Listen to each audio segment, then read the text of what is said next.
CP Rai ji, मैं शुरुआत आपसे करना चाहूंगा कि सुप्रीम कोर्ट को ये दखल क्यों देना पड़ा, क्यों कहना पड़ा कि नेता प्रतिपक्ष को लाइए, सुप्रीम कोर्ट के चीफ जस्टिस को लाइए। आखिर चुनाव आयोग के ऊपर ऐसे कौन कौन से सवाल खड़े हो रहे थे जिससे देश के लोगों का भरोसा कम हो रहा आप देख ही रहे हैं कि चुनाव आयोग को लोगों ने केचुआ कहना शुरू कर दिया और तमाम मुद्दों पर चुनाव आयोग बहुत ही विवादास्पद फैसले करता रहा है। एक तरफ टीएन शेषन जैसा चुनाव आयुक्त और दूसरी तरफ ये तमाम लोग जिनकी विश्वसनीयता पर सवाल उठ रहा था। जहां तक मैंने जानकारी की कि ये दरअसल प्रशांत भूषण ने एक केस किया, मिस्टर गोयल जिन्होंने वीआरएस लिया 18 तारीख को और 19 तारीख को उनको चुनाव आयुक्त नियुक्त कर दिया गया। प्रशांत भूषण ने उसको कोर्ट किया है और उनके पूरे फैसले को कोर्ट किया है कि कैसे इतनी जल्दी में उनकी फाइल चल गई और चलने के बाद आनंद फानन उनको चुनाव आयुक्त नियुक्त कर दिया गया। प्रशांत भूषण के उस याचिका पर उस पर सुनवाई के बाद में फैसला हुआ है। सर्वोच्च न्यायालय ने एक बड़ा फैसला किया है। ये कहा है कि जब तक सरकार कोई नियम नहीं बनाती तब तक ये नियम लागू रहेगा कि प्रधानमंत्री, नेता विरोधी दल और सर्वोच्च न्यायालय के चीफ जस्टिस मिलकर की नियुक्ति करेंगे। ये नियुक्ति तो सीबीआई के चीफ की भी इसी तरह होती है। सीएजी की नियुक्ति में भी नेता विरोधी दल का हस्तक्षेप होना जरूरी होता है। लेकिन सीबीआई तो तोता बन करके पूरी तरह सरकार का खिलौना बनी हुई है और एक टूल के रूप में इस्तेमाल हो रही है। लेकिन फिर भी सर्वोच्च न्यायालय का ये फैसला कहीं न कहीं सरकार को इंगित करता है, सरकार के फैसले पर सवाल उठाता है और चुनाव आयोग को कटघरे में खड़ा करता है। ऐसी स्थिति में जो एक निर्णय मैं पढ़ रहा था कि सर्वोच्च न्यायालय के न्यायाधीश ने कहा कि वोट की ताकत ही लोकतंत्र की ताकत है और वोट ही जनता के पास है जिससे वो बड़े से बड़े दल को हरा सकता है और अपने लिए निर्णय ले सकता है। उसकी विश्वसनीयता बरकरार रहनी चाहिए। निश्चित तौर पर इस दृष्टि से अगर देखा जाए तो चुनाव आयोग का फैसला सिर्फ ये मान लेना कि तात्कालिक तौर पर उसने सरकार पर कोई नकेल कस दी है, ये बड़ी बात नहीं होगी। वेंकट सिंह साहब मुझे लगता है कहीं ज्यादा सार्थक बातें बताएंगे इस बारे में। लेकिन खुद जो जनता के मन में सवाल था कि चुनाव आयोग निष्पक्ष नहीं है, चुनाव आयोग घोटालों और घपलों में कहीं न कहीं शामिल है, उस पर एक सवालिया निशान सर्वोच्च न्यायालय ने भी लगा दिया है। चुनाव आयोग और सरकार गड्ढमड है आपस में एक दूसरे के साथ, वो स्वतंत्र संस्था नहीं है।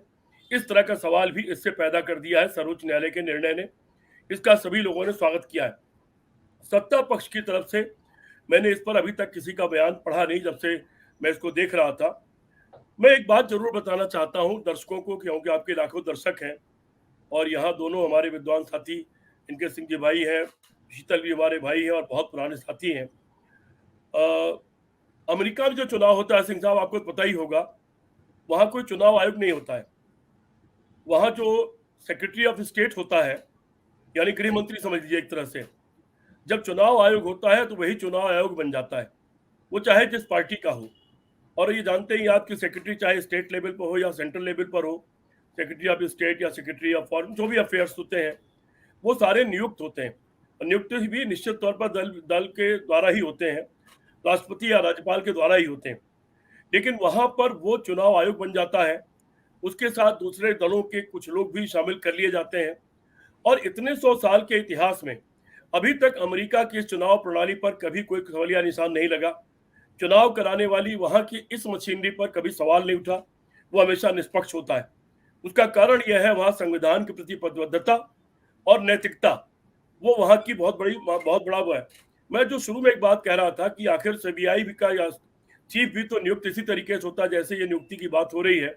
और फिर भी सीबीआई जो खेल कर रही है, जिस तरह से वो मनमाना रंग में रंगी हुई है वो, और जिस तरह वो राजनीति के टूल के लिए इस्तेमाल हो रही है, ये देखना पड़ेगा इसका परिणाम क्या निकलता है।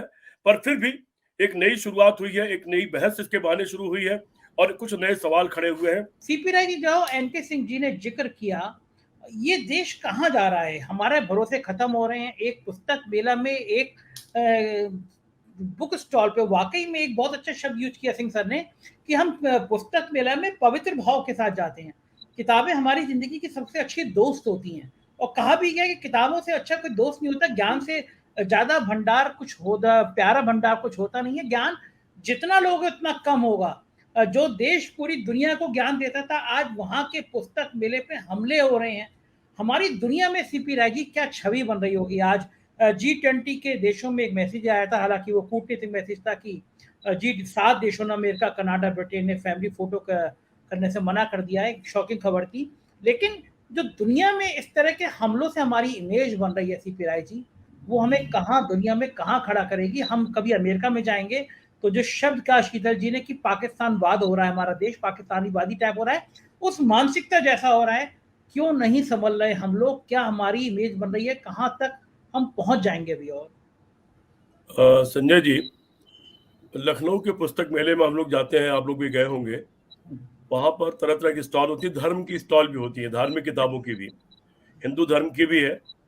मुझे याद नहीं मुस्लिम धर्म की किताब मैंने कहीं देखी कि नहीं, लेकिन एक छोटी सी स्टॉल कोने पर वह ईसाई धर्म के लोगों की भी होती है।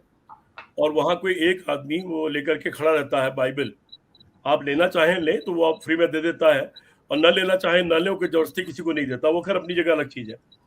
बड़ा सवाल यूं जो मुद्दा चल रहा था उस पर मुझे लगता है बड़े भाई एनके सिंह साहब ने जितना विस्तार से बातें कह दिया है, उसमें कुछ करने के लिए, कुछ कहने के लिए बचा नहीं है। लेकिन एक जो आप बात कर रहे हैं कि हम जा कहाँ रहे हैं, इस पर तो हम लोग बहुत दिन से चिंता व्यक्त कर रहे हैं। तालिबानीकरण हो रहा है। कई बार हम लोगों से लोग सवाल पूछते हैं, जब हम सवाल कोई करते हैं अपने यहाँ गिरावट की, तो लोग कहते हैं फला धर्म या फला देश में यह हो रहा है, उसके बारे में आप क्यों नहीं कह रहे। तो मैं उनसे ये सवाल पूछता हूं कि आप अपने बेटे के आवारा होने की चिंता करते हैं या पड़ोसी के बेटे की? क्या आप ये कह के छोड़ देते हैं क्योंकि पड़ोसी का बेटा भी आवारा है तो मेरा बेटा आवारा हो गया तो क्या बुरा है? क्या ऐसा आप करते हैं क्या? तो इस तरह के कुतर्क का युग ये चल रहा है।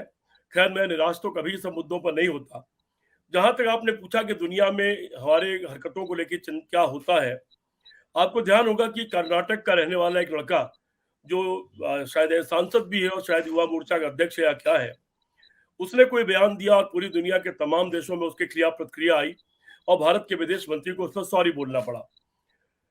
एक बयान उसका आया और हिंद नाम की, जिसका हिंद, मैं शायद प्रोनाउंस ठीक कर रहा हूं कि नहीं, अरब की राजकुमारी है उसका शायद ये नाम है, और उसने उस पर तत्काल प्रतिक्रिया व्यक्त की। और उसने कहा हमारे देश में तो इतने लाख लोग आप रहते हो, हमारे देश से इतनी बड़ी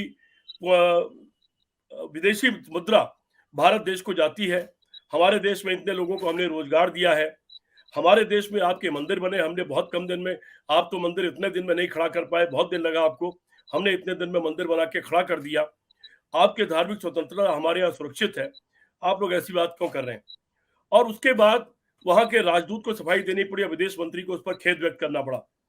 लेकिन फिर भी उस दौर में सिंह साहब, आप लोग तो खैर जानते ही होंगे, हैशटैग गो बैक या सेंड बैक, ऐसी एक मुहिम चली। और उसमें यह था कि इस तरह के फेनेटिक, तमाम तरह के जो बयान देने वाले लोग हैं या पोस्ट करने वाले लोग हैं सोशल मीडिया पर, उन सबको निकालो। बहुत बड़े पैमाने पर तमाम भारत के लोगों की नौकरियां गई, कई लोग निकाले गए, कुछ लोगों को जो ज्यादा कठोर उन्होंने कुछ बातें कही थी उनको कुछ सजा भी मिली। तो दुनिया के दूसरे देशों में यह भी एक सर्वविदित है कि अमेरिका और उस तरह के देशों में संघ से जुड़े हुए जो दूसरे नामों से संगठन है और जो वहां से आर्थिक संसाधन इकट्ठा करते हैं, उनकी जांच शुरू हो गई है।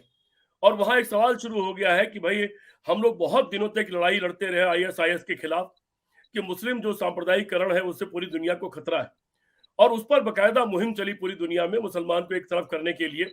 उसमें जो भी सच्चाई हो अपनी जगह चीज है अपनी जगह पर। उनके देशों में भी मस्जिदों में तमाम बम फटे और तमाम मुसलमान उसमें मारे गए। मुझे नहीं लगता है कि कोई मुसलमान अपनी मस्जिदों में बम फोड़ करके अपने लोगों को मारता होगा। ये तो खोज का विषय है कि उसमें दरअसल क्या हुआ था।